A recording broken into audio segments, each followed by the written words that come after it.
Père éternel, encore une fois, merci. Merci qu'on puisse se rassembler librement, sans avoir la crainte de mourir, si je peux dire ça comme ça, versus nos frères et sœurs dans d'autres pays. Euh, enfin, on en est reconnaissant. Puis, on va prendre un temps pour scruter ta parole. Ce matin, c'est notre frère Jean Goulet qui va nous apporter un petit quelque chose. Mettre ta main sur lui. Euh, Enlève son stress. Libère-le. Puis, pareillement pour nous, qu'on puisse être à l'écoute, qu'on puisse retenir et mettre en pratique cette semaine ce qu'il va nous apporter. Puis, en même temps, je veux te prier pour les enfants en haut, la relève.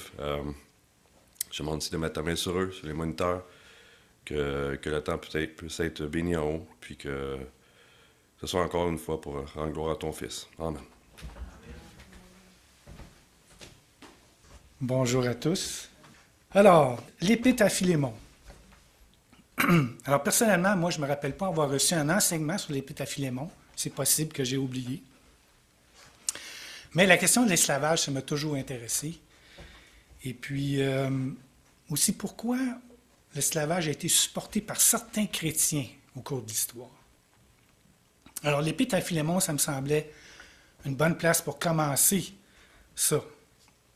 Mais on va voir que ce n'est pas juste une question d'esclavage, c'est beaucoup plus que ça, l'Épître à Philémon. Alors, on s'installe confortablement. Peut-être pas trop, parce que je risque de vous endormir, mais en tout cas. Allons-y, à cette étape suivante. Comme introduction, on va voir un survol de l'Épître, puis aussi les questionnements. Quel genre de questions je me suis posé en lisant cette épître-là. Alors, l'Épître à Philémon, c'est la plus courte épître écrite par Paul. Il y a juste 25 versets. Et puis, ça traite d'une affaire personnelle. C'est vraiment, on appelle ça des fois une étude de cas. C'est un cas précis, un problème concret qu'il faut régler. Puis, en réglant ce problème-là, on peut appliquer la théologie qu'on trouve dans le Nouveau Testament. Mais même si c'est une affaire personnelle, ça concerne l'ensemble des membres de l'Église parce que ça a un impact sur tous les membres de l'Église, cette affaire personnelle-là. Puis ça nous permet aussi de mettre en pratique des principes pour notre vie à nous. L'Épître à Philémon, il y en a qui considéraient que ça ne devait pas faire partie du Nouveau Testament. Puis, il y en a qui disaient, bah, c'est banal, ça traite de l'esclavage. Puis l'esclavage, c'était une pratique qui était répandue et courante dans le monde antique, à Rome, à Babylone, en Égypte. À peu près tous les mondes antiques, il y avait de l'esclavage. Puis ce qui m'a étonné en faisant mes recherches, c'est que l'Épître à Philémon a été utilisée autant par les esclavagistes, ceux qui sont pour l'esclavage, que par les abolitionnistes, ceux qui sont contre l'esclavage. Là, je me disais, comment on peut arriver à ce genre de conclusion-là? Alors, moi qui pensais que l'Épître à Philémon, ça serait quelque chose de relativement simple à vous apporter ce matin, j'ai fait vraiment une erreur de débutant, parce que c'est beaucoup plus profond que ça. Et puis, ça a été l'objet de centaines d'articles et de livres. Je me suis embarqué dans quelque chose. Alors moi, je me suis posé quelques questions en lisant ça. L'Épître est-elle encore d'actualité aujourd'hui? Puis, quel était vraiment l'objectif de Paul, puis derrière Paul de l'Esprit, quand Paul a écrit l'Épître? Et puis, est-ce qu'on a des applications pour nos vies à nous? Alors, dans 2 Timothée 3,16, ça dit « Toute écriture est inspirée de Dieu et utile pour enseigner, pour convaincre, pour corriger, pour instruire dans la justice, afin que l'homme de Dieu soit accompli et propre à toute bonne œuvre. » Alors, en lisant ça, on se dit « Oui, c'est dans le Nouveau Testament. L'Épître de Philémon était là dès le départ, quand les pères de l'Église ont dit « On fait le Nouveau Testament. » Ils ont dit « Oui, Philémon fait partie de ça. » Alors, ça fait partie de l'Écriture que Dieu nous laisse. C'est utile pour nous. Il y a certainement quelque chose d'actuel là-dedans qu'on peut utiliser pour nos vies. Alors, on va passer maintenant, on va lire le texte de l'Épître à Philémon. Je vais vous lire le texte dans la version Louis II, 1910. Allons-y. Paul, prisonnier de Jésus-Christ, et le frère Timothée, à Philémon, notre bien-aimé et notre compagnon d'œuvre, à la sœur Aphia, à Archippe, notre compagnon de combat, et à l'Église qui est dans ta maison. Que la grâce et la paix vous soient données de la part de Dieu notre Père et du Seigneur Jésus-Christ.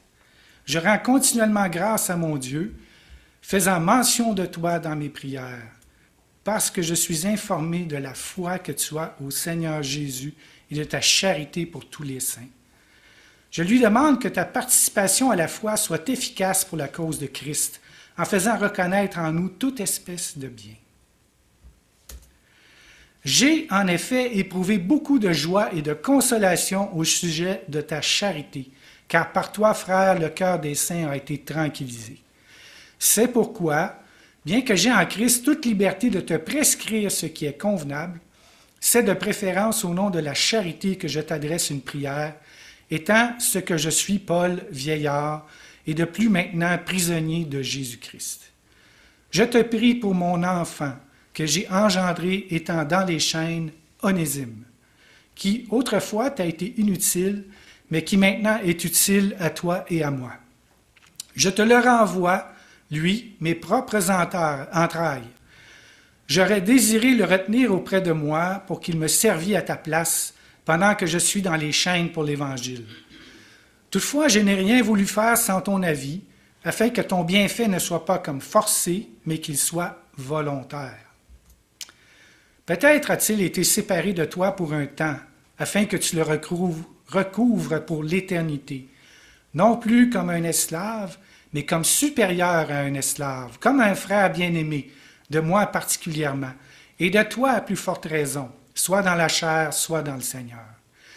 Si donc tu me tiens pour ton ami, reçois-le comme moi-même. Et s'il t'a fait quelque tort ou s'il te doit quelque chose, mets-le sur mon compte. Moi, Paul, je l'écris de ma propre main, je paierai, pour ne pas te dire « tu te dois toi-même à moi ». Oui, frère, que j'obtienne de toi cet avantage dans le Seigneur, tranquillise mon cœur en Christ, c'est en comptant sur ton obéissance que je t'écris, sachant que tu feras de même au-delà de ce que je dis. En même temps, prépare-moi un logement, car j'espère vous être rendu, grâce à vos prières. Épaphras, mon compagnon de captivité en Jésus-Christ, te salue, ainsi que Marc, Aristarque, Démas, Luc, mes compagnons d'œuvre. Que la grâce de notre Seigneur Jésus-Christ soit avec votre esprit. Alors, je pense que pour bien comprendre le texte, il faut plonger un petit peu dans le contexte historique, social, économique qu'il y avait dans ce temps-là. On va commencer par le contexte historique. Alors, cette lettre-là a été écrite pendant le premier emprisonnement de Paul à Rome, vers 60-62.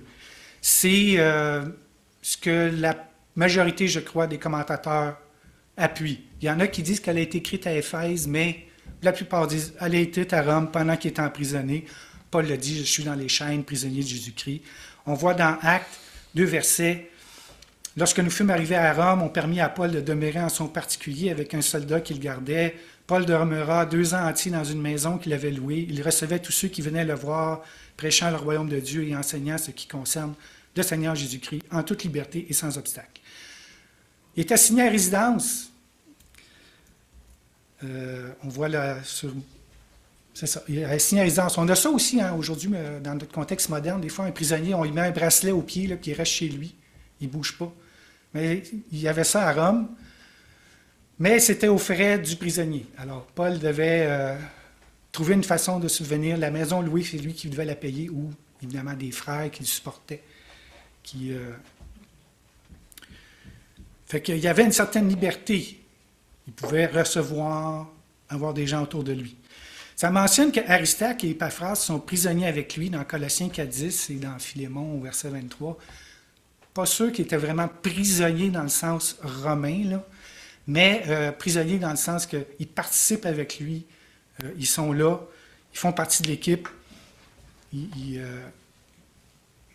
partagent son emprisonnement, si on veut. Pendant cette période-là, Paul va écrire aux églises 4 épîtres, la lettre aux Éphésiens, aux Philippiens, aux Colossiens et la lettre à Philémon. On va maintenant passer au contexte social. Alors, je l'ai déjà dit, l'esclavage, c'était courant dans le monde antique, mais c'est courant dans le monde romain. On estime qu'environ 1/3 de la population de Rome était des esclaves. 10 à 20 de la population de l'Empire romain étaient des esclaves. C'était répandu, que ce soit en ville ou à la campagne. À Rome, par exemple, par rapport à ce que nous, on connaît de notre histoire récente, l'esclavage n'était pas racial. Blanc, noir, bleu, jaune, orange. On en fait des esclaves. L'esclave est la propriété du maître. Alors, si un maître avait des employés et des esclaves, les employés apparaissaient dans le registre des employés, puis les esclaves apparaissaient dans le registre des biens, avec les meubles. L'esclave ne peut pas se marier légalement, il ne peut pas acquérir de biens, il n'a pas de lien légal à ses enfants ne lui appartiennent pas. On voit que c'est un monde vraiment sombre, l'esclavage. Il y a des lois romaines qui encadrent l'esclavage, mais grosso modo, un maître peut traiter son esclave comme il le veut. Au premier siècle de l'Empire, si un maître décide de tuer son esclave, il peut le faire, il ne sera pas accusé de meurtre. Il y a des lois pour interdire les mauvais traitements, mais en général, elles sont peu respectées. Les fugitifs sont pourchassés. Quand ils sont rattrapés, ils peuvent être punis sévèrement. La répression de Rome est cruelle. En 61, donc l'époque où on parle, où Paul rédige cette lettre, le préfet de Rome, ou si on veut le maire de Rome, va être assassiné. C'est Lucius Pedanius Secundus. Il va être assassiné par un de ses esclaves. La loi romaine va être appliquée. Le Sénat va demander l'application de la loi. Et donc, la loi dit que tous les esclaves du préfet vont devoir être exécutés. Il y en a 400. Devant la grogne populaire, la population n'est pas d'accord avec ça. Elle dit ça n'a pas de sens. Néron va faire descendre l'armée dans la rue pour faire appliquer le jugement. Et tous les esclaves de la personne vont être exécutés. C'est vraiment un monde cruel. Il y a une possibilité pour les esclaves de sortir un peu de leur sort, c'est l'affranchissement, la manumission. C'est un acte légal qui permet à l'esclave de recouvrer une semi-liberté. L'esclave affranchi va devenir une personne aux yeux de la loi. Avant, il n'était pas une personne. Mais il reste toujours un lien avec le maître. Il reste tributaire du maître. Et si l'esclave, dans sa vie, fait quelque chose contre son ancien maître, il peut redevenir son esclave. La loi romaine le permet. Donc, la qualité de vie de l'esclave dépend essentiellement du maître. Le maître lui fournit sa nourriture, ses vêtements, les soins qu'il a besoin, choisit son type de travail. Heureusement, les maîtres ne sont pas tous cruels sous Rome. Et on le voit, on a dans Matthieu 8 à 13, on voit le centurion romain qui en appelle à Jésus pour guérir son serviteur, qui était son esclave. L'économie, au contexte économique, l'économie romaine repose sur l'esclavage. Ils ont des besoins de main-d'œuvre importants. Pour combler ces besoins-là, les enfants d'une esclave naissent esclaves. Les esclaves capturés dans les territoires limitrophes, souvent des prisonniers de guerre, deviennent des esclaves. Puis on importe aussi des esclaves de d'autres régions en dehors de l'Empire romain. Un esclave, il y a des marchés d'esclaves. Un esclave, un ouvrier non qualifié, c'était 2000 sesterces. Les ouvriers spécialisés, c'était 6000 et plus. Les prix pouvaient monter, aller jusqu'à des dizaines de milliers selon le type de spécialité recherchée. Une fois affranchi, un esclave a une situation économique précaire parce que c'est pas sûr qu'il va réussir à trouver de l'emploi ou c'est pas sûr que quelqu'un va vouloir de lui. Bon, j'ai dit 2000 sesterces, 6000 sesterces, ça correspond à quoi? Un soldat romain recevait 900 sesterces au premier siècle, annuellement. Un centurion recevait entre 15 000 et 60 000 sesterces annuellement. Puis un ouvrier, il recevait environ 4 sesterces par jour, qui est l'équivalent d'une pièce d'argent. Donc, un centurion pouvait facilement se payer un esclave. C'était quelques mois de salaire pour lui.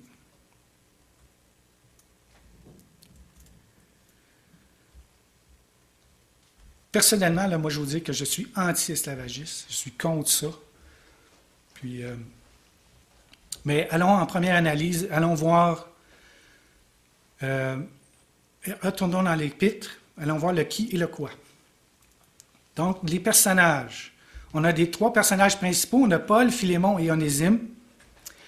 Puis on a aussi des membres des communautés de Rome et de Colosse. On voit les compagnons de Paul, Timothée, Épaphras, Marc, Aristarque, Démas et Luc qui sont cités.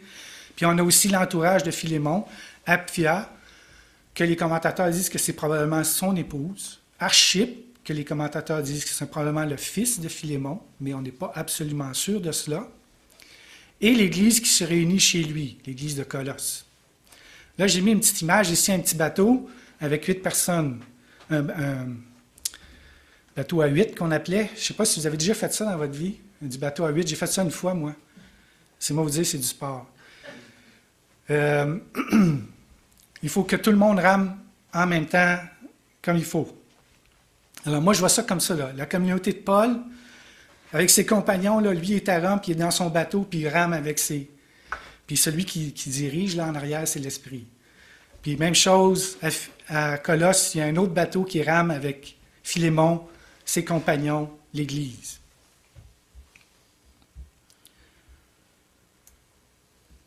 On continue avec notre résumé de la situation. Alors, là, on voit dans la lettre, c'est Paul intercède pour Onésime auprès de Philémon. Puis, à partir des versets 4 jusqu'au verset 23, c'est Paul s'adresse personnellement à Philémon. Paul, on voit, il dit « je, moi ». Philémon, il dit « tu, toi ». Et Onésime, il, lui. Il intervient en faveur d'Onésime, mais c'est une intercession publique, parce que cette intercession-là a de l'impact sur l'Église. Si on sait que Philémon est un maître, il y a probablement plusieurs esclaves. Philémon reçoit l'Église dans sa maison, et probablement qu'il y a des esclaves qui sont là, dans sa maison. Alors, ça a un impact. On continue avec Philémon. Philémon est un chrétien estimé de Paul. C'est un fils spirituel de Paul, on le voit au verset 19, qui est reconnu pour son amour et sa foi au verset 5. Donc, Philémon, ça semble être un bon chrétien. Mais il est arrivé quelque chose entre Onésime et Philémon. La tradition dit que Onésime est un esclave en fuite, puis que même Onésime aurait volé Philémon pour financer sa fuite. Ça, c'est la tradition qui dit ça. Ça a été mentionné la première fois par Jean Chrysostome, environ au 4e siècle, deuxième moitié du 4e siècle. Donc, ce serait 3 siècles après là, que Paul a écrit l'Épître, qu'on voit apparaître ça, que Onésime aurait été un esclave en fuite. Peut-être, mais il faut garder en tête aussi que ce n'est peut-être pas le cas non plus. C'est possible que Philémon avait envoyé Onésime pour servir Paul. C'est une autre interprétation qui est possible. Ce qu'on apprend aussi, c'est que Onésime s'est converti auprès de Paul. C'est le fils spirituel de Paul, comme mentionné au verset 10. Verset 16, on apprend vraiment, c'est un esclave de Philémon. Puis au verset 11, on apprend qu'il est utile pour l'œuvre. Paul, on voit dans la lettre, il y a un besoin de réconciliation là, entre Philémon et Onésime. On n'a pas les détails exactement, mais il y a ce besoin-là. C'est pour ça que Paul renvoie Onésime à Philémon. Alors, si on regarde l'échelle sociale, on a Philémon qui est en haut de l'échelle sociale romaine. C'est un maître. Avoir des esclaves, c'était considéré comme étant honorable dans l'Empire romain. Il est nanti. On a Paul qui est prisonnier de Jésus-Christ, mais c'est quand même un citoyen. Puis, en bas, on a Onésime, c'est un esclave. C'est vraiment le plus bas qu'on peut aller dans la société romaine. Alors, si on utilisait le concept aujourd'hui, on dirait Philémon est un agresseur, ce serait le méchant, si on veut. Onésime, ce serait la victime. Dans le monde romain, c'est l'inverse. Philémon est la victime, parce que son esclave n'a pas fait ce qu'il voulait, puis Onésime, c'est le méchant. Mais Paul, il ira pas dans ce genre de truc-là, là. Agresseur, agressé, victime, oppresseur. C'est pas vers ça qu'il va. On vient à l'action du renvoi. Paul renvoie Onésime à Philémon, puis il y en a qui ont interprété ça comme un support à la pratique de l'esclavage. Parce que la loi romaine disait, si un esclave est en fuite, il faut le renvoyer à son maître. Puis là, il y en a qui se sont interrogés sur les motifs de Paul de faire ça. Est-ce que Paul voulait préserver l'ordre social? Est-ce que Paul, parce qu'il était prisonnier, puis il voulait garder son... Il ne voulait pas déplaire aux autorités, il a décidé, j'ai un esclave en fuite avec moi, qui travaille avec moi, peut-être que je devrais le renvoyer. Je ne pense pas que c'est ça. On va voir pourquoi. Premièrement, la loi de Moïse condamnait des pratiques. Condamnait la pratique de l'enlèvement. Celui qui dérobera un homme et qui l'aura vendu ou retenu entre ses mains sera puni de mort. On voit ça dans Exode 21, 16. Et au niveau du retour des esclaves, tu ne livreras point à son maître un esclave qui se réfugiera chez toi après l'avoir quitté.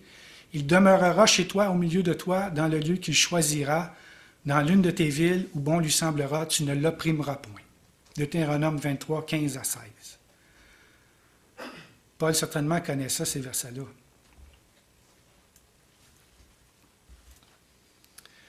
Alors, il faut creuser un petit peu plus creux dans l'Épître pour voir qu'est-ce qu'on va y trouver. Puis on y voit qu'on est tous frères et sœurs dans la foi, on est tous un en Christ, puis on est en communion les uns avec les autres.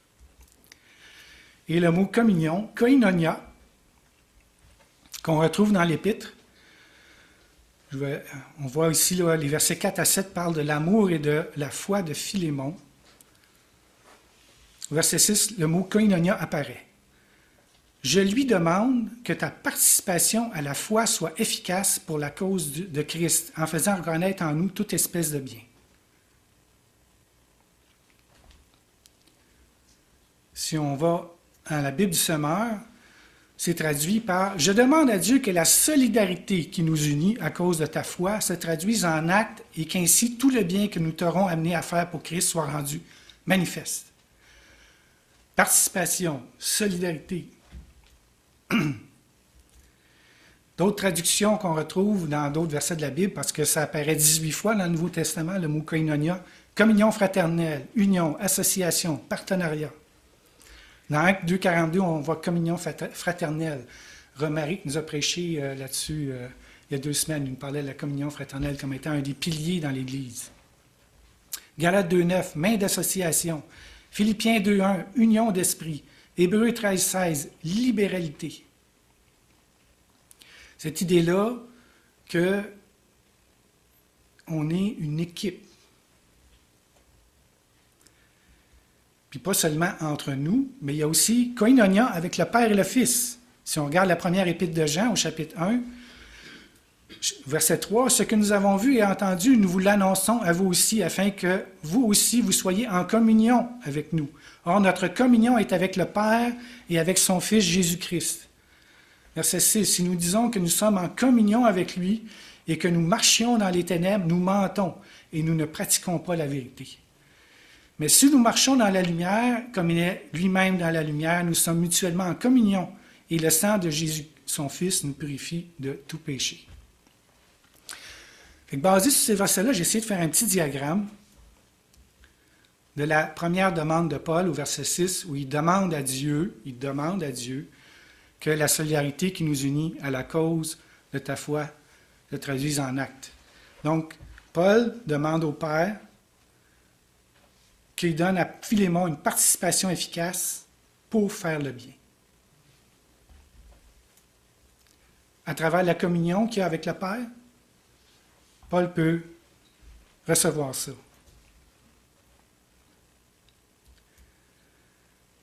On revient encore au renvoi. Donc, Paul traduit sa solidarité envers Philémon par un acte. Il demande à Philémon de faire le bien, mais lui-même, Paul, il dit, « Moi aussi, je suis solidaire avec toi, je vais faire un acte. Je vais renvoyer Philémon va envoyer Onésime à toi, mais pour le bien de Philémon et d'Onésime, pas pour le mal. Hein, on revient toujours, se traduit en acte, ainsi tout le bien que nous t'aurons amené à faire pour le Christ soit rendu manifeste. Ça a un impact ça, sur le renvoi d'Onésime, sur Paul, parce que Paul, il perd un collaborateur précieux qu'il aurait voulu garder. Hein. Il était avec lui dans le bateau, lui. Il était un des 8 qui ramait, là. Puis Onésime aussi, il y a un risque là-dedans. Est-ce qu'il va avoir un bon accueil de Philémon? Est-ce que la réconciliation va bien se passer? Alors, Paul va continuer sa lettre. Il va travailler sur Philémon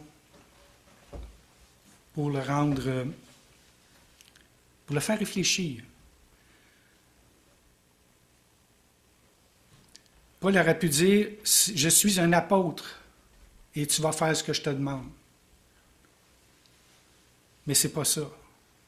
On va au verset 14. Toutefois, je n'ai rien voulu faire sans ton avis, afin que ton bienfait ne soit pas comme forcé, mais qu'il soit volontaire.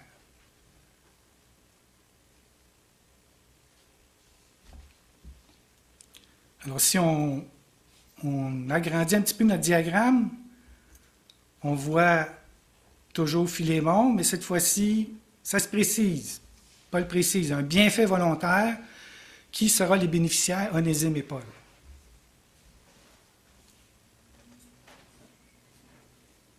Mais ce n'est pas encore complet. On va aller voir dans les versets qui suivent. Paul va faire une deuxième demande. Verset 16. Non plus comme un esclave, donc reçois-le, non plus comme un esclave, mais comme supérieur à un esclave, comme un frère bien-aimé. De moi particulièrement, et de toi à plus forte raison, soit dans la chair, soit dans le Seigneur. Si donc tu me tiens pour ton ami, reçois-le comme moi-même.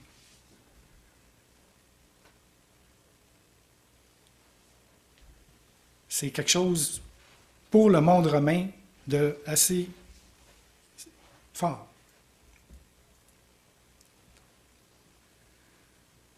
Mais est-ce que est-ce que c'est juste pour Onésime? Paul, il dit, allons voir dans Galates 3, 26, 29, qu'on est tous un en Christ. Verset 26, car vous êtes tous fils de Dieu par la foi en Jésus-Christ. Vous tous qui avez été baptisés en Christ, vous avez revêtu Christ. Il n'y a plus ni juif ni grec, il n'y a plus ni esclave ni libre, il n'y a plus ni homme ni femme, car tous vous êtes un en Jésus-Christ.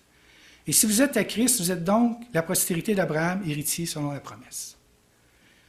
Il n'y a plus ni juif ni grec, il n'y a plus ni esclave ni libre, il n'y a plus ni homme ni femme. Bon, on voit ici clairement qu'il y a encore des hommes et des femmes, il y a encore des nationalités. Qu'est-ce que Paul veut dire? C'est-à-dire qu'en Christ, ces différences-là n'existent plus. Ce qui nous amène à un nouveau diagramme.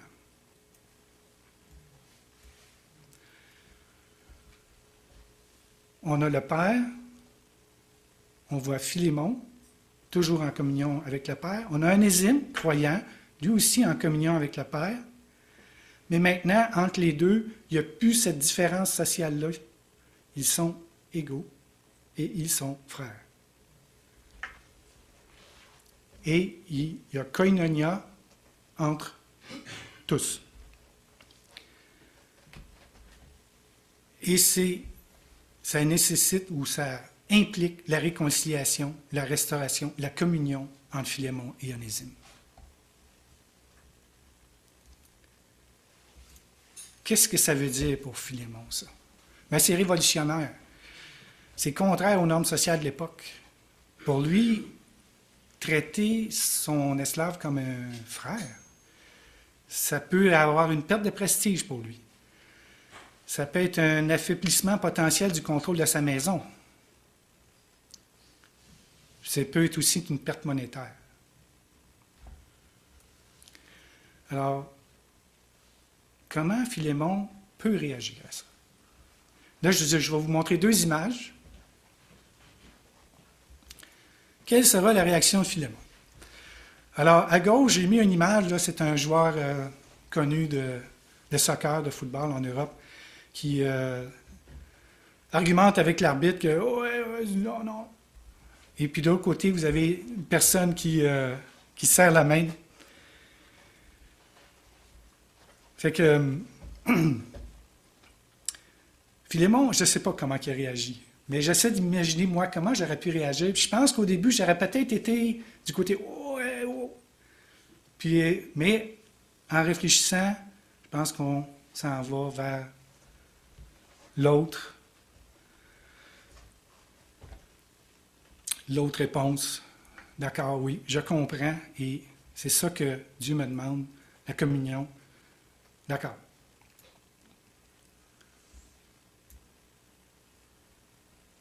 Ce qui m'amène à la troisième demande de Paul, les versets 18 à 21. Donc, Paul lui a demandé à Dieu que Philémon agisse pour le bien, par solidarité, partenariat. Après ça, il dit, reçois Onésime comme un frère, comme si c'était moi. Puis maintenant, il va faire une troisième demande. S'il t'a fait quelque tort ou s'il te doit quelque chose, mets-le sur mon compte. Moi, Paul, je t'écris de ma propre main, je paierai, pour ne pas te dire que tu te dois toi-même à moi. Oui, frère, que j'obtienne de toi cet avantage dans le Seigneur, tranquillise mon cœur en Christ. C'est en comptant sur ton obéissance que je t'écris, sachant que tu feras même au-delà de ce que je dis. Mets-le sur mon compte, là, c'était un langage commercial, c'est-à-dire, oui, il dit d'ailleurs, je paierai, je l'écris de ma propre main, là, c'était comme si on signait le contrat. Là. Paul s'engage. Il s'engage personnellement, Paul. Il prend à son compte la dette d'Onésime envers Philémon. Mais en même temps, il rappelle à Philémon qu'il y a une dette envers lui. Puis que les dettes qu'on a humainement, peut-être qu'il y a des choses plus importantes que ça. Puis que la communion fraternelle doit transcender les relations sociales, qu'elle est d'un niveau supérieur. La relation Onésime-partenaire doit prendre le dessus sur celle de Onésime-esclave. Paul s'est engagé, c'est un exemple pour Philémon, puis il est certain que Philémon va s'engager personnellement lui aussi. Il compte sur son obéissance volontaire. Bon, on pourrait dire beaucoup de choses sur l'épître à Philémon, sur d'autres facettes. La fin de l'histoire, c'est qu'on ne sait pas avec certitude si Philémon a affranchi Onésime. On ne sait pas non plus si Philémon a renvoyé Onésime pour travailler avec Paul. La tradition mentionne qu'il y a un évêque d'Éphèse qui aurait été nommé Onésime. C'est peut-être l'Onésime de cette lettre-là. On n'en est pas certain. Mais c'est pas ça le but de Paul, c'était vraiment que Philémon comprenne c'est quoi la communion, la koinonia qui doit exister entre des croyants. Et de là, quand il dit il fera plus encore, une fois que tu as compris ça, je pense que tu dis si c'est mon frère, est-ce que je peux le garder esclave? Pas sûr. Application. Première chose, faire preuve de tact et de sensibilité. On le voit dans sa lettre, Paul, il aurait pu nous donner tous les détails, il aurait pu dire « Ah, Onésime a fait ci » ou « Philémon fait ça ». Non, c'est pas ça. Il a écrit juste ce qu'il fallait pour qu'on puisse en tirer une application pour nos vies. Je pense que c'est important, quand on travaille sur des situations personnelles, de faire attention à ce qu'on révèle. Paul aussi n'a jamais rien exigé de Philémon qu'il n'a pas fait lui-même. Puis on ne devrait pas le faire nous autres non plus. Paul voulait que Philémon s'engage envers Onésime. Paul s'est engagé envers Philémon. On devrait avoir à cœur d'améliorer nos relations entre croyants, les relations entre croyants, de chercher ça, cette communion-là. Puis aussi s'engager pour l'œuvre.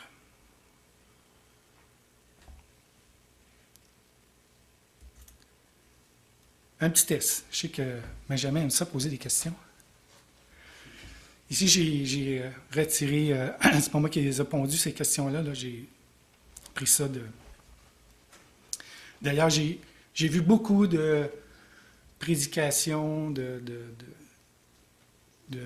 d'informations intéressantes sur Philémon,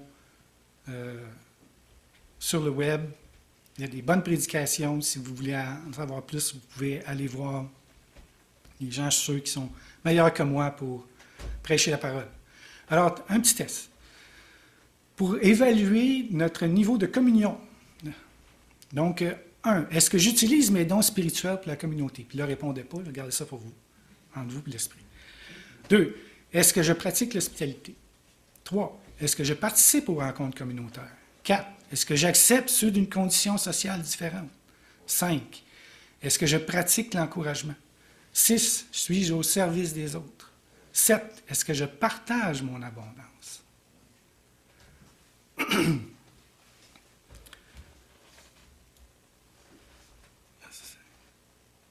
Quand on lit ça, des fois, on se dit, ouais, peut-être que je pourrais en faire un petit peu plus.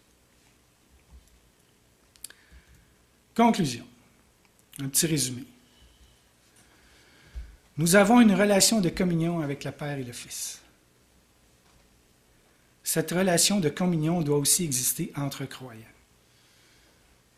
Alimentée par l'amour du Père et du Fils, ça implique un engagement personnel.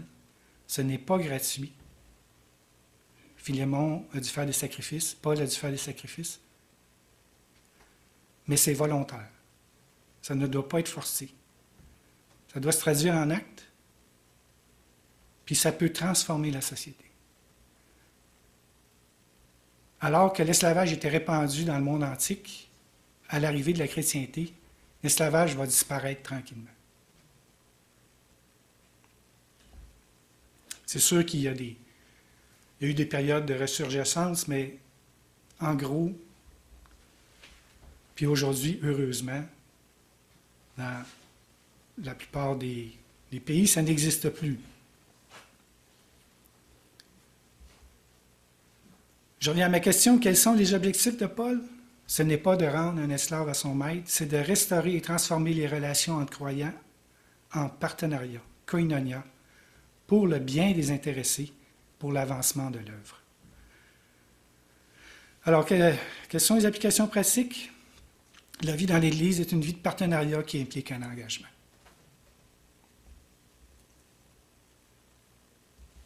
Voilà, que la grâce du Seigneur Jésus-Christ soit avec vous.